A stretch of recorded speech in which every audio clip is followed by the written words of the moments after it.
What is going on, guys? This is Jake at That Fit Friend, and today I'll be reviewing the PUMA PWRFRAME TR.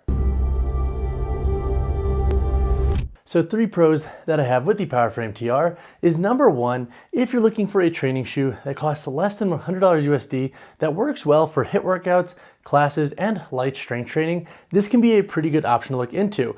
I would put this model in the same category as something like the Nike SuperRep or the Reebok Speed TR line, and this model has a price point at $80 USD, and it's often marked down. So you could typically find these shoes for like 50 or 60 bucks, and honestly, for their performance, I feel like that's a pretty fair price point.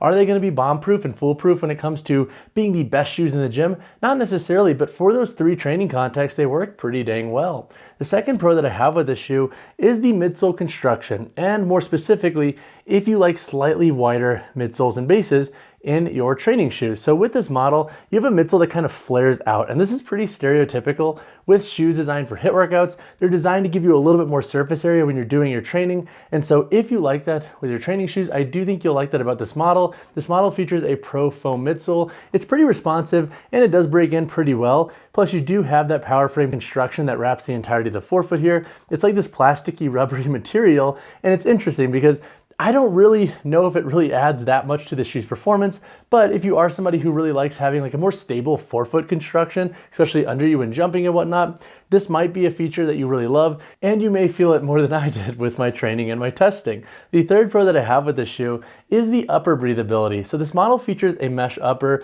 It wraps from the forefoot to the midfoot to the heel back here. It has a low profile boot construction, and if you're somebody who's regularly training in hotter settings, or if you want to wear these outdoors on turf and it's a pretty hot day, I do think you'll have a good level of breathability in these shoes. Even when wearing thicker socks in this model, my feet breathe pretty well. I never had an issue with my feet getting too hot, so I personally really like that with this model. But now let's talk about a few cons that I have with the PWRFRAME TR. All right, so 3 cons that I have with the PUMA PWRFRAME TR is number 1, while I like the breathability of the upper, it's not the most secure. So if you're gonna be using these for a lot of training where you're doing like explosive work and jumping forward, so doing like a lot of broad jump training or any form of training where basically you can have any forward slide in the shoe with your foot, I don't think you're gonna necessarily love the security in this model. So the shoe runs a little bit long naturally regarding its sizing. It doesn't really have a toe guard, and with this lighter mesh, I found myself sliding a little bit in this model, which I kind of found off-putting. Maybe if I had sized down, this wouldn't be such an issue, but with its lightweight upper, it's not gonna give you the most security, and you also don't have a ton of lateral support here. So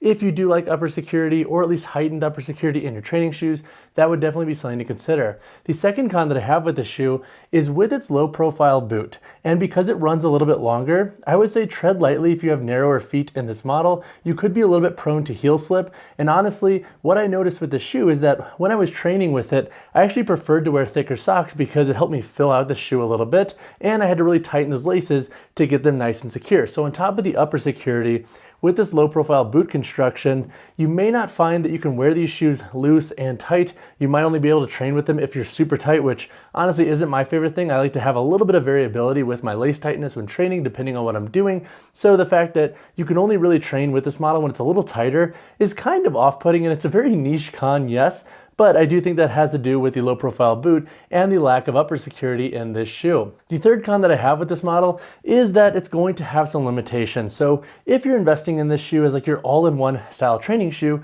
just note that it's not going to be your best shoe for outdoor workouts. We have some exposed foam that could cause some faster breakdown of this model. And with the thicker midsole and a little bit of toe spring in this shoe, it's not the best for strength training. So even when deadlifting like 225 pounds in this shoe and squatting 315 pounds, I was not the biggest fan at all of the stability in this shoe, and I found myself rocking a little bit. So I would highly suggest limiting this shoe's use to lighter strength training if you're going to invest in them. And if you do want a shoe from Puma for more strength work, look into the Fuse model because that will deliver more stability than the shoe. But now let's talk about the performance of the PUMA PWRFRAME TR. So when chatting on the performance of this shoe, I'm going to break this section into a few different parts. I'll talk about how this model performs for lifting, versatile training, short runs, and daily wear. When it comes to lifting, the shoe does an okay job if you're planning to just do some light strength training with it. So if you're a beginner, or if you're somebody who just plans to do a little bit of casual strength work on a weekly basis, this model should work. When it comes to loading, I would say probably cap your barbell work to like 225 145 pounds and lower. And then if you're gonna be using them for machine work, just be very conscious of how much stability you're getting out of the shoe, because with the thicker midsole and with the slightly beveled heel and toe spring in the shoe, I found it pretty tough to really ground the feet when training. So I actually pushed a squat to 315 pounds in the shoe, and I kind of regretted it because I did not feel stable whatsoever. My mechanics were a little bit wonky because of that. So you are going to be capped with this model's performance when it comes to strength training. So just recognize that it's not going to be the best cross training shoe when it comes to stability, and then also working for classes and HIIT workouts. It's not the best well-rounded in that context. So when it comes to versatile training, the shoe did a pretty good job for the most part. The midsole is pretty responsive. It gives you a nice level of bounce. So for different styles of jumping and bounding activities, this model does give you a nice level of pop and responsiveness. And then you also have this PUMA grip outsole, which does add a nice level of tread for different surfaces. So whether I was doing sled pushes on turf or training on rubber gym floors, I never had traction issues in this model, despite it having some exposed foam here on the midfoot. Also, I do like the breathability of the upper. It feels a little bit more athletic in nature, and honestly, despite it lacking security, which I did mention in my cons, and that is a knock against the shoe for versatile training for some context, I do think if you have thicker feet, you actually might really resonate with this model, and you might find the upper to not have any security issues. So that could be a pro of this shoe for versatile training for that context and foot anatomy. So just food for thought there. But overall though, this model did a pretty good job for versatile training, especially for the price. It reminds me most of the Reebok Speed 22 TR. It's a pretty standard shoe for HIIT workouts, and it does deliver a pretty strong performance. When it comes to short runs, the shoe should do an okay job for anybody who plans to tack on a couple of miles pre or post workout, or just have like a very light cardio day. But it's definitely not going to be the best model for longer runs. You're going to want to find a shoe that's a little bit more specific if that's your goal. But for shorter runs that are like 3 miles or less, I could see this as being a good budget friendly training shoe for somebody who just wants one shoe for a little bit of everything. When it comes to daily wear, I'm not the biggest fan of this shoe, mostly because with this exposed foam, I think that's going to accelerate the breakdown of this shoe, especially if you're wearing them in inclement weather. But you could technically wear them for longer walks in dry climates, and they're going to breathe pretty well and be pretty comfortable, so you can use them for daily wear. I'm just not the biggest fan of this shoe. Plus, I do find the midsole construction here with the power frame to be a little bit tacky. It looks like a little bit plasticky for my liking when it comes to like the simplistic, clean look of a training shoe that I want to wear for daily wear. So just food for thought with this model. Comfortable for daily wear, but there will be some limitations depending on the context in which you're wearing them. So when it comes to the price of the PUMA PWRFRAME TR, you can expect to pay $80 USD for this shoe. They're often marked down for less than that, and honestly, if you can find them for like 60 bucks USD, I do think the price point is pretty fair for what this shoe has to offer and with its construction. All right, so now let's answer the question, who is the PUMA PWRFRAME TR best for?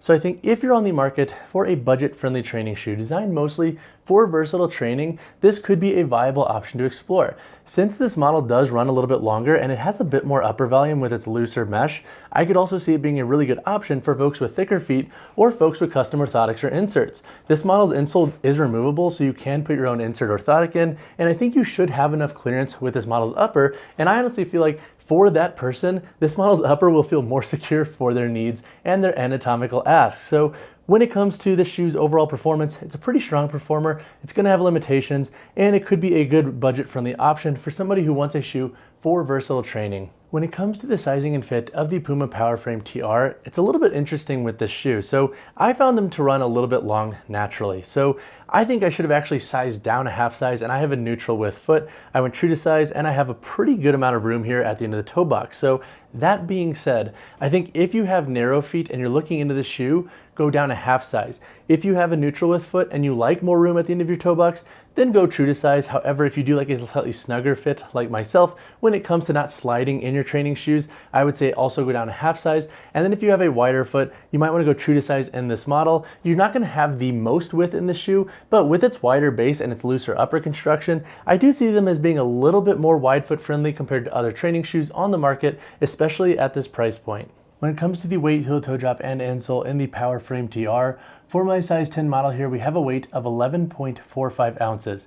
The heel to toe drop for this shoe is not listed on Puma's site, and when I reached out, they couldn't really help me out, so I'm going to guess it's around like 4 to 6 millimeters. It doesn't feel super high, but it also doesn't feel flat, so that is my best guess at this model's heel to toe drop. And once again, this model does have a thin foam removable insole that you can take out, and that should give you a little bit more clearance here with the upper. All right, so now let's cover the construction of the PWRFRAME TR. Up here on the toe box, we have an extended outsole layer that wraps up. It's pretty thin in nature. I do wish this would be widened. I think that could boost the security in the shoe and its overall durability. We don't really have any form of toe guard, so that's also why I'm not super stoked on the security of the shoe's upper. Looking at the upper construction, we have a mesh upper that extends the entirety of the shoe's upper. We have some PUMA branding here on the lateral side, and then back here on the heel we have a flared heel. It is a little bit padded and there's a little bit of structure here despite it not having the most rigid boot. Looking at the midfoot in this model, you have 5 core eyelets that go up, and then you also have a tongue here with an additional loop. Overall, the tongue security in the shoe is okay. It's not the best by any means, and this tongue is not gusseted. And so what I would suggest doing in the shoe is laying that tongue nice and flat and unlacing them before you lace up and then train, because that will help prolong the tongue security and keep it in one place when you're working out.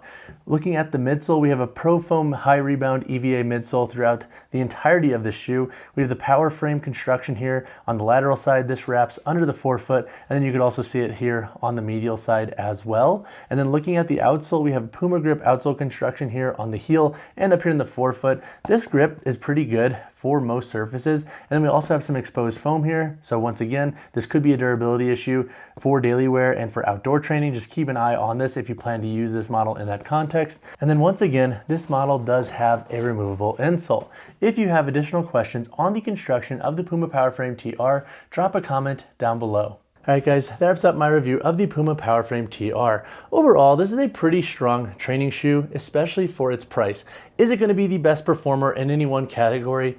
No, but for $80 USD and often sometimes less, it can hold its own in the gym. If you have additional questions on this model, drop a comment down below or reach out to me personally, whichever you prefer. And as always guys, drop a like on the video, subscribe to the channel. I'll see you in the next one.